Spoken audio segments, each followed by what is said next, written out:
Hello, everybody. Just taking attendance here. Good to see everybody.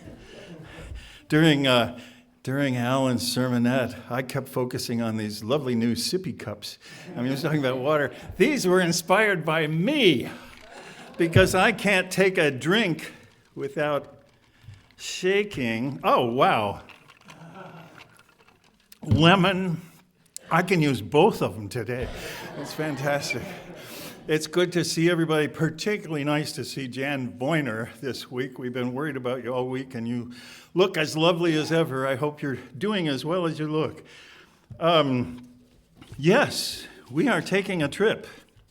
We'll still be here next week, but we'll be gone Pentecost. I'm embarrassed to say that we planned the trip, and then I realized Pentecost was during the trip because things are so late this year. You know, we didn't realize that you could have a Pentecost on, June 16th this year. So we are taking a trip out to Seattle to see our daughter and her husband. Then we're going to be in a cabin on the Olympic Peninsula and traveling around the Olympic Peninsula. And then the next thing, there's about 5 things going on. But the next thing is I will travel to Sandpoint, Idaho on a beautiful lake and spend time with the 4 young men whom I shared a house with at university, in the University of Montana. Most of them happen to live in Idaho, and it's been 50 years since we've been together. I think there was actually a law passed saying we could not get together anymore, but the statute of limitations has run out, and we're getting together. And my wife and I have this understanding. If I were to ask her, what's the happiest time you've ever spent in your life? She's allowed to say it was the years I was in Bricket Wood in England. You'd like her to say, oh, it's the years I've spent with my delightful spouse. But it was before she knew me. She had so many friends who believed the things she believed, and it was a beautifully gardened place with fantastic food, their own dairy herd, and still enjoying the fruits of that today. Well, my most outrageously happy time, I've had some wonderful times since, was the time when I lived with these 4 other guys. I didn't have too many cares. My parents were actually paying my college tuition in those days, so all I had to come up with was room and board, and we had some fantastic times. I still am grateful to God that He put me together with friends who had a good outlook on life and good morals. At that point in your life, you can go so many different directions, and they actually chose me. They were looking for someone to work on their forestry crew for the summer who played guitar. And I played 12-string guitar at the time. So that was, pardon the expression, instrumental in my getting together with them. And then one of the young men was getting interested in God's way of life at that point. And so he's the one who led me into the church. So they were extremely good years. We laughed and we joked and we studied and we cooked and I remember we would order a side of beef every year. We had a freezer locker and we would go out and pick produce and things. We were so organized. The forestry school was very suspicious of us because we had such a good time. And they couldn't figure out these 5 guys living in this house. I remember one time we were walking to university, which was 4 blocks away, and we took different classes, so we didn't all go at the same time. But this day there were 4 of us walking, and Fred was leading us, and Fred was our old, mature, wise person. Fred was probably like 22 at the time. We would only have been 20, so we would go to him with our life questions and things like that. But we were walking to the school, and we saw this group of foresters. Just the phrase is funny to me. A group of foresters observing us, and we knew we were under suspicion. And at one point, Fred said, "On the count of 3, we're all going to skip the rest of the way." And I think we were wearing our logging boots and things because that's what we did. That's what the cool foresters did. So 1, 2, 3, we skipped the rest of the way, and our reputation was clad in stone from that day on. like I said, we ran a household. We thought we did pretty good. I know we were in Missoula, where there was a Missoula church. This would have been 1972. And we often had church people come in for a meal or something after services, and the other three guys were quite fine with this, and they knew a lot of the church people and still would know the names today. And I remember, you know how it is with guys, and I remember being at church and hearing Janet Thompson tell one of the other women, you know, at their house you could eat off the floor. And the other woman said, oh, they take that much good care cleaning it. And she said, no, there's just a lot of food on the floor. And I don't even want to talk about cleaning the bathrooms, but we had a good time. And particularly, I remember the spring of 1972 when we were all just getting together, and we were flush with the happiness of finding people who got us, and we liked each other, and we had a good time together, and that's always been my favorite time of year. I didn't realize at the time that it would have been the days between unleavened bread at Pentecost, which is still my favorite time of year. And I want to talk today about another group of young men, and they were young men who were together at that time and other times too. I want to talk about the group that we call the 12. Jesus' 12 disciples. They weren't apostles yet, and I don't want to talk about them individually very much. I'm not including Paul. Paul is definitely an apostle, but he wasn't around in those days, and I'm not talking very much about all the faithful women who also helped Jesus Christ in his ministry, so I'm leaving out half of the people of God at this point, but I just want to talk about that group of young men, and they were young. I mean, if Jesus was 30 when he started, roughly, then probably the other men were younger than he was. And it's possible that Peter might have been a little older. We know he was married, and he just seemed to sometimes act a bit older at that point, not all the time. I know there's a millennial joke about how do we know that Jesus could work miracles, and the answer is, do you know anybody else in their 30s who had 12 good friends? I mean, it's just so hard these days, you know, but it was a gift from God. They helped him logistically with the work that he was doing, but also you have to think that they had a good time. They were young. They were mostly what we would think of as bumpkins. I mean, they came from Galilee, which was sort of like the North Ridgeville of that area, you know, and there were some more professionals, but even when they became more known for their speaking and their miracles and things, people would say, wait, aren't these nobodies from Galilee? How do they get off doing all this stuff? And they were unformed.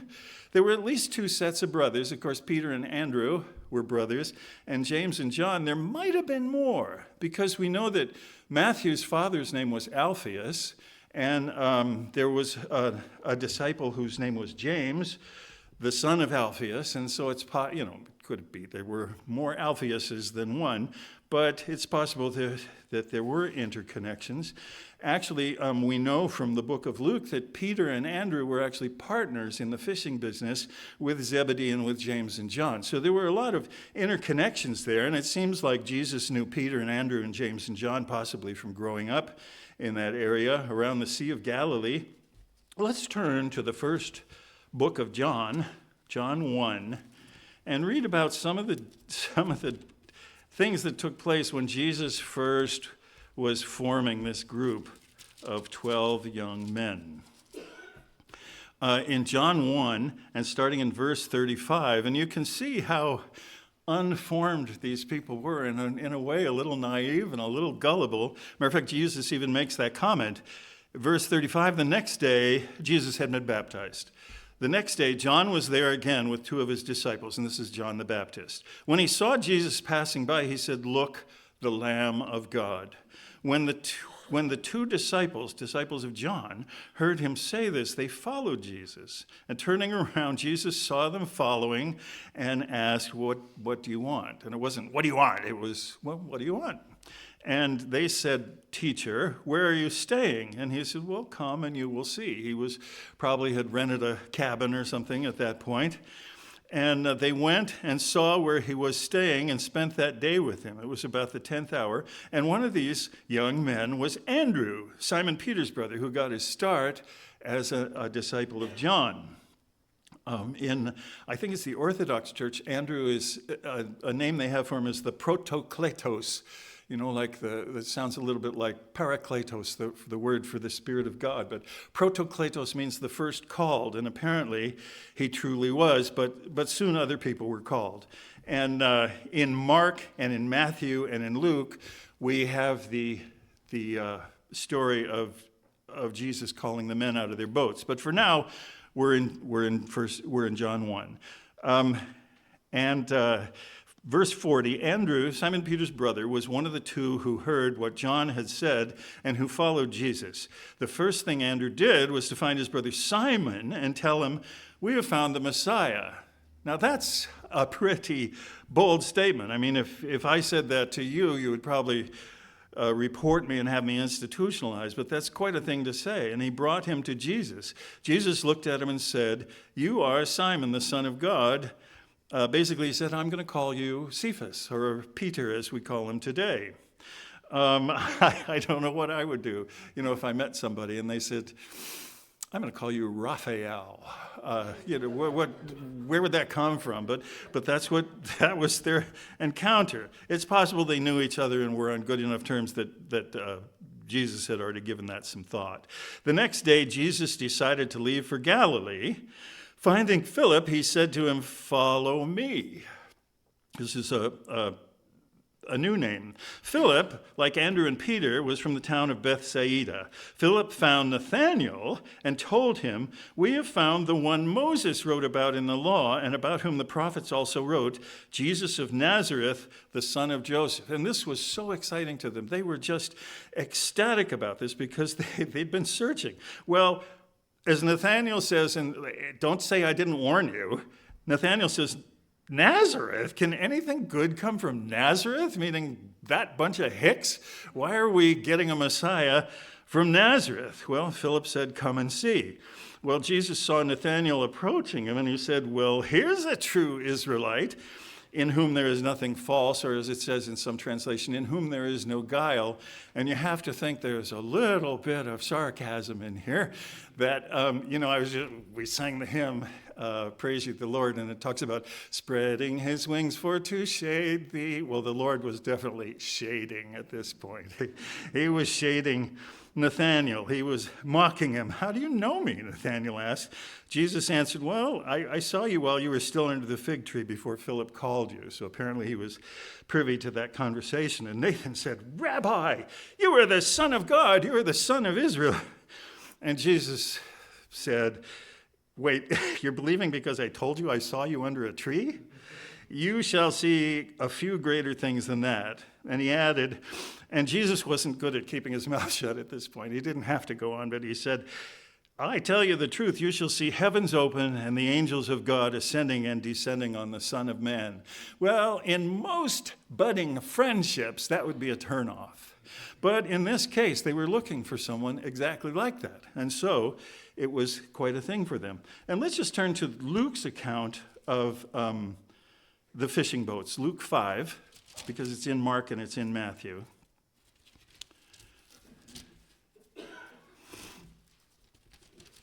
Luke 5, verse 1. One day as Jesus was standing by the lake of Gennesaret, which is Galilee, with the people crowding around him and listening to the word of God, he saw at the water's edge 2 boats left there lying by the fishermen who were washing their nets.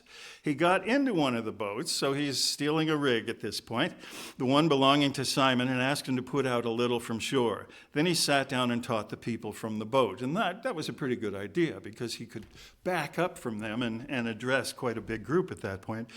When he had finished speaking, he said to Simon, "Put out into deep water and let down the nets for a catch." And Simon said, he didn't say this, he said, "Oh, right, like you know a lot more than I do about fishing, and we haven't caught anything yet, but hey, if you say so, I will let down the nets." Of course, he had already heard from Andrew at this point about Jesus. When they had done so, they caught such a large number of fish that their nets began to break. So there's three things going on here. A, Jesus was right. B, Peter was going to make money on this. And C, if he didn't do something quick, he was going to lose money on upkeep of the nets at that point. So they signaled their partners in the other boat, which would be James and John, by the way, to come and help them. And they came and filled both boats so full that they began to sink.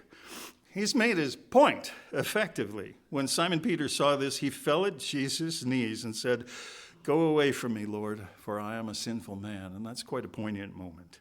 For he and all his companions were astonished at the catch of fish they had taken. And this would come back in play later. And so were James and John, the son of Zebedee, Simon's partners. Then Jesus said to Simon, "Don't be afraid. From now on you will catch men." So they pulled up their boats on shore, left everything, and followed him. A very strange turn of events. They gave up their private business and followed Jesus Christ at that point. And what makes it even more poignant is that John and James left their father in their boat. We know that from the other accounts, Zebedee. Well, I can't help but thinking that Zebedee knew that this moment was coming. He had probably seen Jesus grow up. There's reason to think he was Jesus' uncle. And he probably was prepared for this. But at any rate, they left their father in the boat, as young men will sometimes do, and went and followed Jesus. Did any of you learn a song when you were young about the 12 disciples' names? I did. Guess what I'm going to do right now?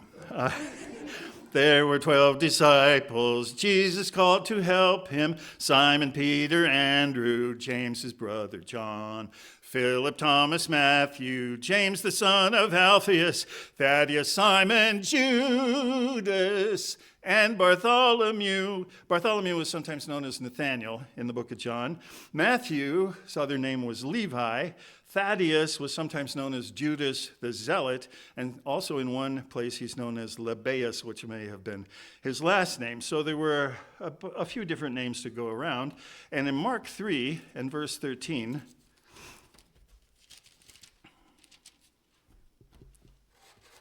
what a nice touch. We see the appointing of the 12. It says apostles, but they're disciples at this point. Well, it says apostles. Jesus went up on a mountainside, and he called to him those who he wanted, and they came to him. And it says in the book of Luke that he prayed to his Father about this. And he already knew these men. He'd already called them from boats. He'd already met them when he was baptized by John. But it was a loose group, and he was making it a little more formal at this point.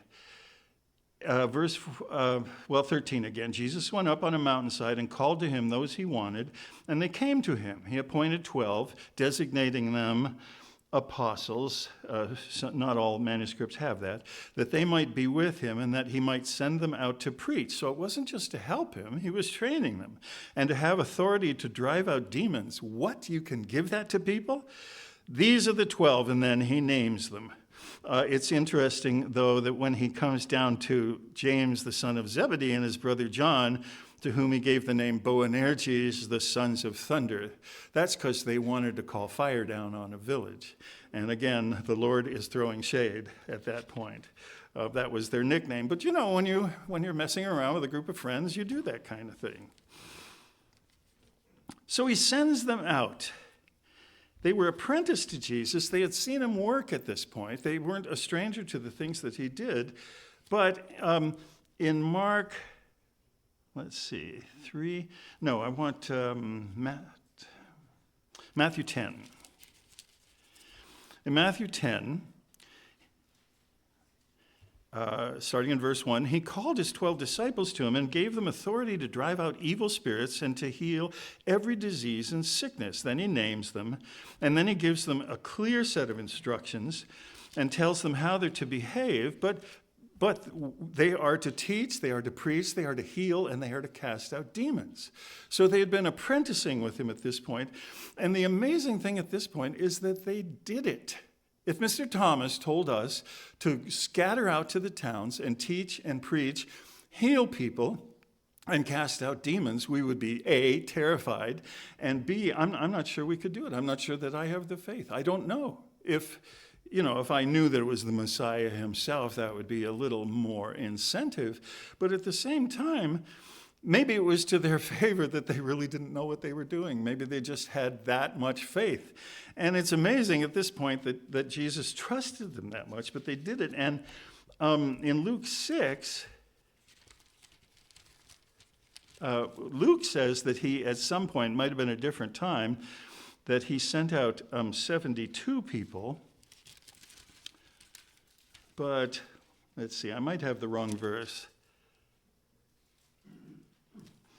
Anyway, whatever verse it is where he sends out the 72 in Luke, when they come back, oh, there we go, it's in Luke 9, I'm sorry. Luke 9. And they came back, well, I don't have it exactly right there, but oh, no, Luke 10. If we go through the whole book of Luke, we're bound to find it.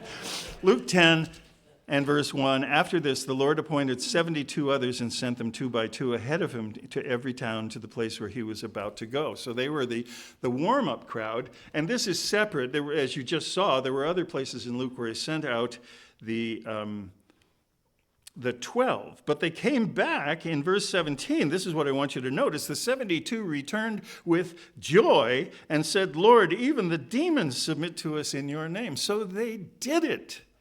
And there's indications that after Jesus sent them out, he went and did his own preaching without them at that point.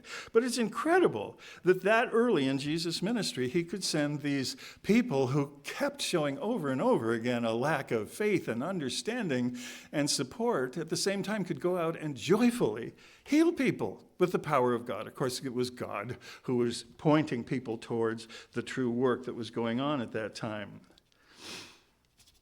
I wonder how we would feel if a prophet showed up with 12 young men, said, we're coming to Cleveland, we're going to do a campaign. Remember campaigns from 50 years ago? Our church did campaigns.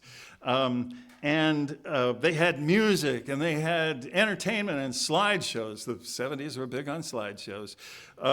But how would you feel about it? Me at age 71, if a bunch of under 30-year-olds came and said, we're going to tell you how to do things, listen to us, well, I would grumble, and I would say, well, they haven't been around as long as I have. They don't have the experience that I have. And yet, that's what who Jesus was using for this work that changed the world. And you have to think, very well, like Reagan's just back from ABC. When you get a bunch of young people together, even though they're stupid, they're kind of inspiring. They're very inspiring. Just the fact that they're young and healthy and effervescent and just full of joy and energy and all kinds of things, they can accomplish so many things. And you can think of so many great people, men and women, who've accomplished things in their youngest days because they were just full of not necessarily the Holy Spirit, but full of the Spirit of life at that point. And so it was a bonus to him. It was a gift from God to give him these 12 men with whom he could joke and laugh and burp and snore and smell like smoke and drink beer or whatever they did. They did things together. It was a gift from God. Peter had a wife, but the others don't seem to be married. When Jesus talked to them about marriage, they got a little perturbed about the whole thing and said, well, why would any of us get married? And it seems like that they were single, and of course that would have helped. And there's the verse about John's disciples coming to Jesus and saying, well, why don't your disciples fast? John says, we fast. We know that the world is a sordid place, and we fast to come out of it. And what did Jesus say? He said, look, John had his work. I'm going to have a good time. That wasn't the words that he used. He said, while the bridegroom's with them, they're going to rejoice. And it was one of the perks that God gave him, because Jesus knew from the beginning, he knew that one of the 12 was not on level with the others, and B, he knew that there was only one way out of this ministry and one way back to his Father. And it involved some pretty horrible things. But in the process, God gave him some gifts that he could enjoy at that point. And so they didn't fast. Jesus fasted, but the disciples didn't fast. They, in a way, had as good a time as they could on the road. and in the fields. Remember, they were criticized for picking food and eating it on the Sabbath, because that's what they did. I'm hungry, I think I'll eat. So they walked through a field, picked the gleanings, and ate it as they were allowed to do. And yet, they were a royal pain a lot of the time. There were people in Jesus' ministry who got Jesus, you know what I mean, who understood him.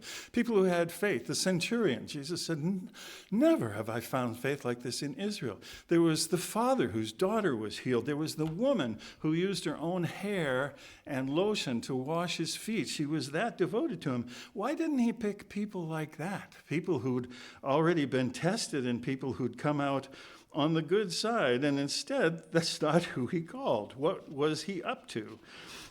There are so many ways that the disciples were disappointing that we could spend hours and hours talking about them. So I'm just going to list them quickly. Try to keep up. They didn't get his parables. They asked for explanations. They grumbled. They questioned his methods. They rebuked people who brought children. They threatened to call down fire on people. They didn't understand what he said about marriage or how hard it is for rich people to enter the kingdom of heaven. They slept while he was in turmoil in Gethsemane. They deserted him and fled. They criticized washing his feet as a waste of perfume. They argued over who was or would be the greatest. They even got their mother involved in that one. They acted like tourists at the temple. They didn't believe people who said they had seen him risen. Thomas didn't even believe he had risen. Even at the very end, they said, will you restore the kingdom to Israel at this time? Jesus chided them and made fun of them. I think it's funny, Acts 1, a little bit off the subject, but Acts 1, the very end, this is when they've just said Jesus has been through everything, the resurrection, explain things to him, and they say, will you at this time restore the kingdom to Israel? And if I were Jesus, I would be, what have we been doing? Well, it's interesting to me, of course, that he's taken up in a cloud and he disappears. Well, at that point, they were looking intently up into the sky as he was going. And after he was gone, and they stood there. At that point, even the angels got a little snotty with them. And if you look in verse 11, 2 men in white came down just to make them close their mouths and do something, said, men of Galilee, why do you stand here looking up into the sky? So even the angels were scolding them at this point. This same Jesus who has been taken from you into heaven will come back in the same way you have seen him go. And yet, this motley crew, Jesus treasured them. If you turn to Matthew 19,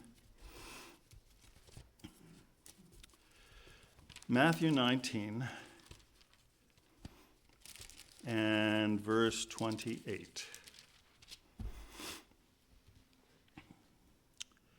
And this is after a particularly poignant exchange, which we will talk about how it's easier for a camel to go through an eye of a needle than for rich men to enter the kingdom of heaven. But in verse 29, Jesus said to them, and they were all there, I tell you the truth, at the renewal of all things, when the Son of Man sits on his glorious throne, you who have followed me will also sit on 12 thrones, judging the 12 tribes of Israel. And everyone who has left houses or brothers or sisters or father or mother or children or fields for my sake, which they did, they left their father in the boat, will receive 100 times as much and will inherit eternal life. But many who are first will be last, and many who are last will be first. So those jobs are taken. If you thought you were going to be the king of the tribe of Levi, the job is taken.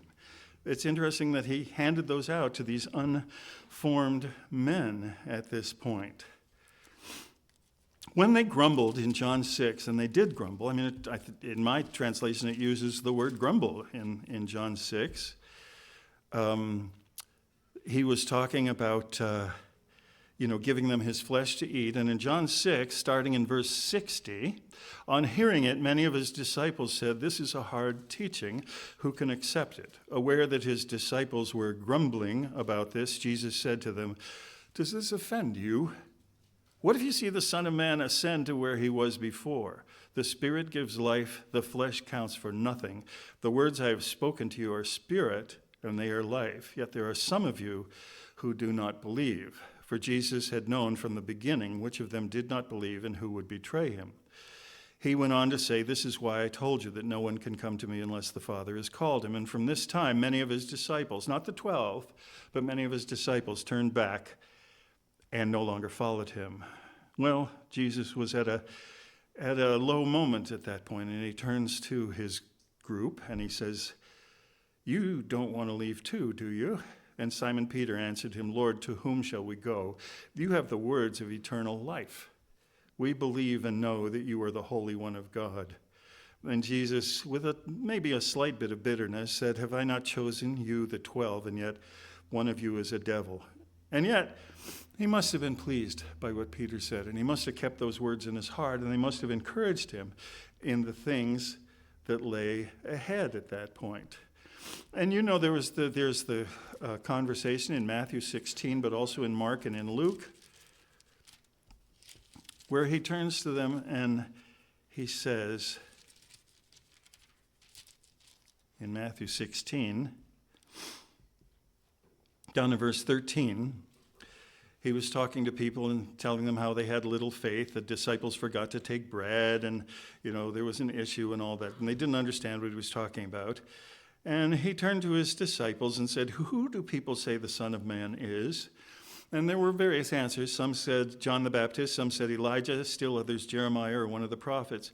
"But what about you?" he asked. Who do you say that I am?" He was probing. Simon Peter answered, "You are the Christ, the Son of the living God."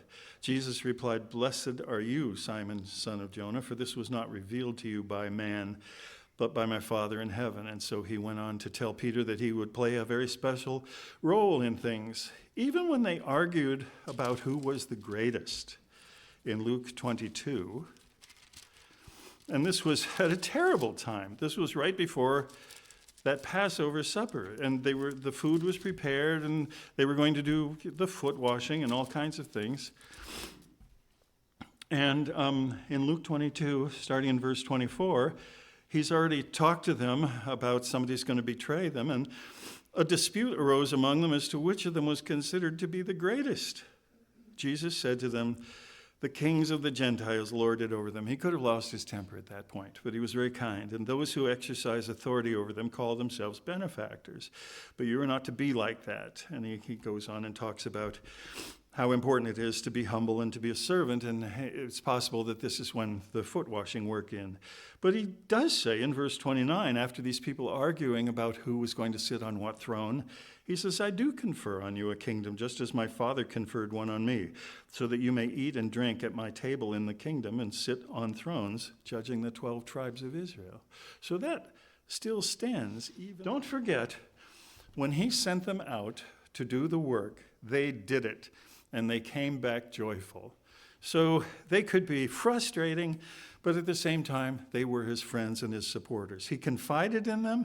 He predicted his death clearly to them. He told them specifically that he would be in the grave 3 days. It didn't sink in. He took them with him when he met with Moses and Elijah. They were confused by the whole thing, but they observed it, and later on in life they recalled it. He washed their feet.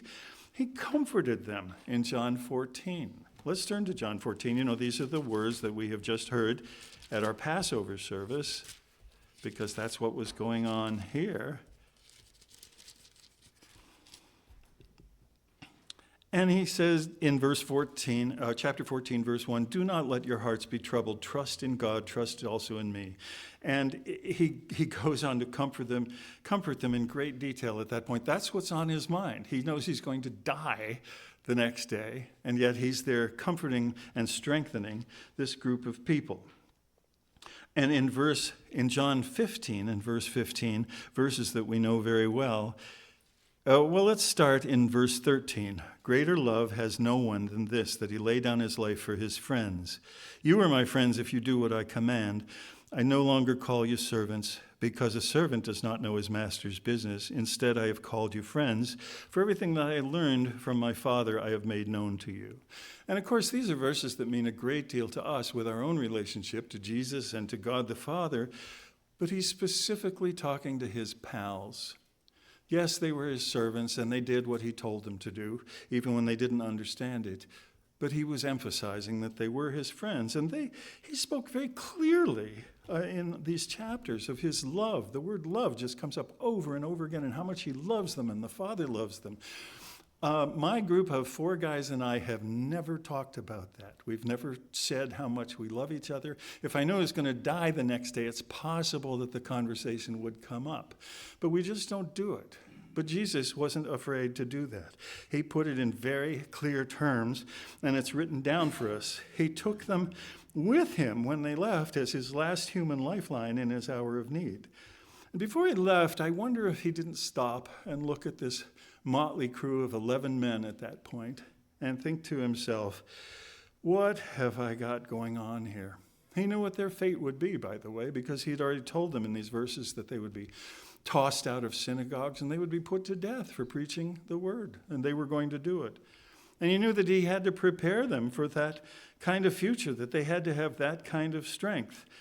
And in some ways, you could look at the disciples at that point, and they would look like a failed venture, because even then they weren't getting it. What game was Jesus playing? And when I use the word game, I'm, of course, not talking about really a game. I just mean, what was the plan at that point?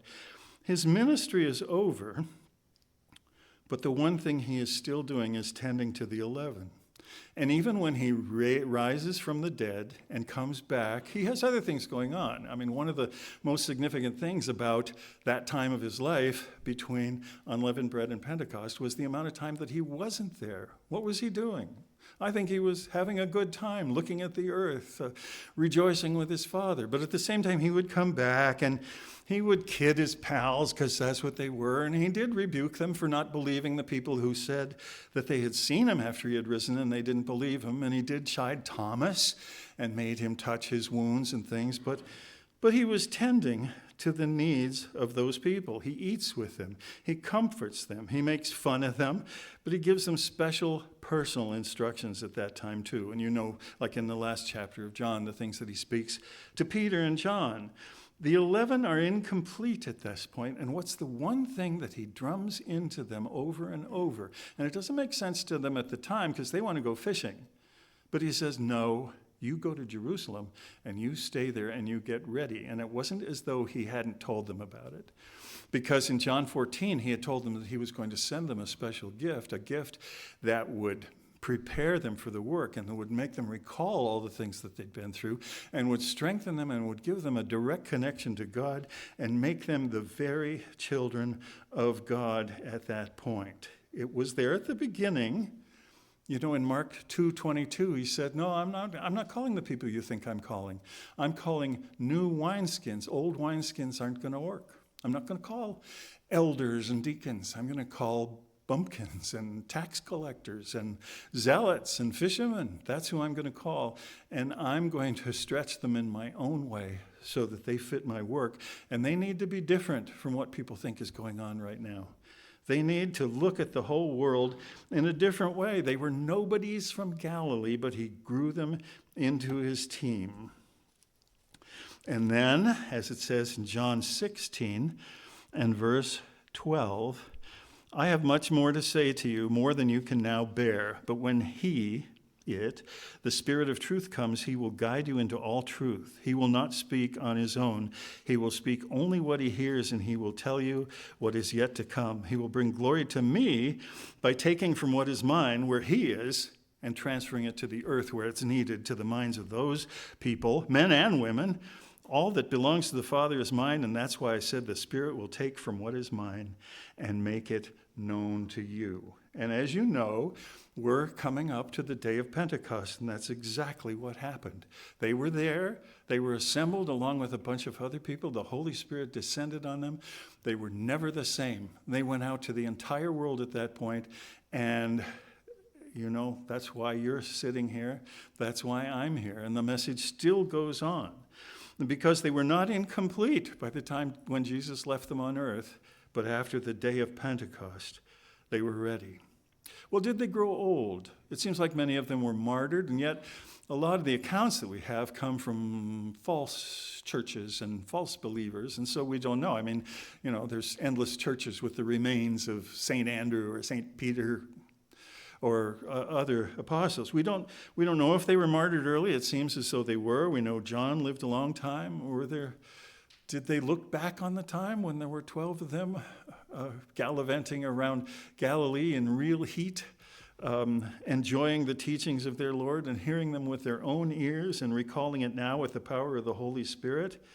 Did they get a thrill out of the gospel writings when their own brothers, Matthew and John, wrote down what had happened at that point? Because, written books were not that common at that point. Did they read them and think, well, I remember it a little differently? Or did they read it and think, yep, that's exactly the way it was. Oh, I'm glad I have that because now I won't forget it. That'll always jog my memory in that way. Did they spend their lifetime thinking back on the foundation of those 3.5 years? Jesus probably still thinks about them. There's more to come.